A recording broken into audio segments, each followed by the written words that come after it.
Hello and welcome to my channel. दोस्तों, जब भी हम कोई सक्सेस स्टोरी पढ़ते हैं तो हम उससे इंस्पायर होते हैं या फिर हम उस सक्सेस स्टोरी से कुछ लेसन्स सीखते हैं।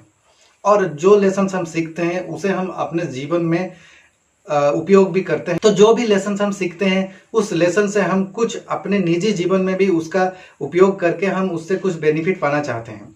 लेकिन क्या हमेशा सक्सेस स्टोरी ही पढ़ना जरूरी है कुछ भी लेसन पाने के लिए? नहीं, कभी कभी हमें फेल स्टोरीज भी पढ़नी चाहिए कि कैसे एक स्टोरी या एक एंटरप्रेन्योर फेल होते हैं, या फिर कैसे वो कौन सा डिसीजंस गलत ले लेते हैं, या फिर कहाँ पे वो डिसीजंस गलत हो जाती है कि एक बड़ी कंपनी जिसमें इतने करोड़ों रुपये इन्वेस्ट किए जाते हैं और वो कोलैप्स कर जाता है, सक्सेस नहीं हो पाता है।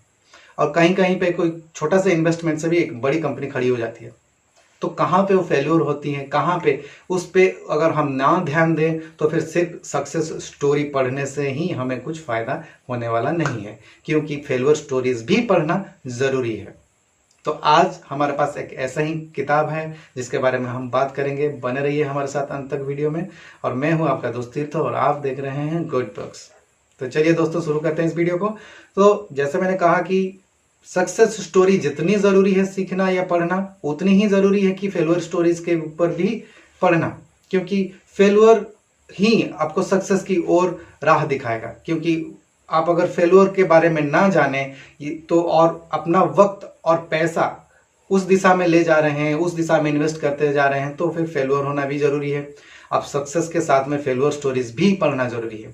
तो आज हम जिस किताब के बारे में बात कर रहे हैं उस किताब का नाम है the biography of A failed venture, decoding success secrets from the black box of a dead startup. इस किताब का ऑथर है प्रशांत देसाई और इस किताब का पब्लिशर है हार्पर बिजनेस।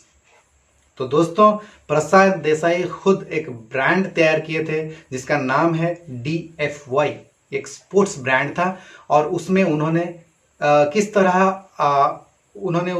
किस तरह सक्सेस पाया, किस तरह फेल्योर हुआ, ये सारे बातों के बारे में खुद प्रशांत अपने निजी अनुभव को साझा करते हैं, ताकि जो रीडर हैं इसका वो खुद इस बात को समझ पाएं या जान पाएं कि प्रशांत की गलतियां कहां कहां पे रह गई।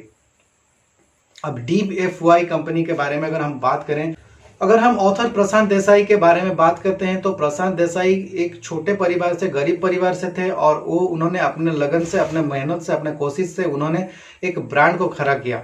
और उन्होंने अपने जो कैरियर में उन्होंने राकेश झुनझुनवाला, किशोर बियानी जैसे बड़े बड़े लोगों के साथ में उन्होंने काम किया। और उसके बाद में उन्होंने DFY नाम का एक स्पोर्ट्स ब्रांड को लॉन्च किया और उस स्पोर्ट्स ब्रांड को वो ओन करते थे। अप्रैल 2017 में प्रशांत देसाई ने पहली बार एक स्पोर्ट्स कंपनी को आरंभ किया और जिसका नाम था DFY कंपनी। 6 महीने बाद उन्होंने राजीव मेहता, जो कि पूमा इंडिया की ओनर थे या फिर पूमा इंडिया कंपनी को भारत में स्टार्ट किया था, उनके सहायता से उनके जॉइंट वेंचर में ये कंपनी को आगे लेने के लिए कोशिश करते हैं। और 30 मंथ्स में कंपनी शुरू होने का 30 महीने के बीच ही 30 महीने में ही उन्होंने 30 करोड़ लॉसेस कर बैठे। लेकिन तब तक उन्होंने 7 जो डिफरेंट स्टेट्स थे वहाँ पे उन्होंने 7 डिफरेंट स्टेट्स में उन्होंने अपना बिजनेस को एक्सटेंड कर दिया था, लेकिन वो अनफॉर्चुनेटली सक्सेस नहीं हो पाया। इस किताब में ऑथर यही बताना चाहते हैं कि कहाँ पे गलती हो गई, उन्होंने वो जॉइंट वेंचर किया वहाँ पे गलती रह गई, या फिर उन्होंने अपना स्ट्रैटेजी में कुछ खामियां थी जिसके ऊपर उनका ध्यान नहीं गया, वहां पे गलती रह गई।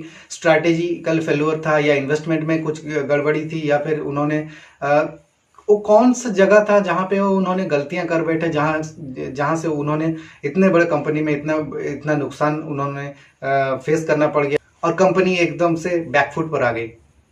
तो ये सारे बातें जो हैं प्रशांत देसाई खुद अपने अनुभव, अपने फेल्यूर को शेयर करते हैं, ताकि आपको या फिर इस किताब के जो रीडर हैं, जो पढ़ने वाले हैं, उन्हें ये पता चल जाए कि उन्हें कौन सा गलतियां नहीं करना चाहिए। अपने अगर बिजनेस है या फिर बिजनेस में ग्रो करना चाहते हैं या फिर बिजनेस में सक्सेस पाना चाहते हैं तो वो ये गलतियां ना करें। तो ये काफी इंटरेस्टिंग रीडिंग है, एक बहुत अच्छा केस स्टडीज हो सकता है। आप अगर इससे कुछ सीख पा सकते हैं तो फिर आज के वीडियो में दोस्तों इतना ही। अगर आप इस किताब को खरीदना चाहते हैं या इस किताब के बारे में ज़्यादा जानना चाहते हैं तो नीचे डिस्क्रिप्शन में मैंने इसका लिंक दिया है, वहां पे जाकर आप इस किताब को खरीद सकते हैं। आज के वीडियो में बस इतना ही, फिर मुलाकात होगा, एक और नए किताब के बारे में बात करेंगे। तब तक के लिए आप अपना ख्याल रखें और देखते रहिए quit box. Thank you for watching friends.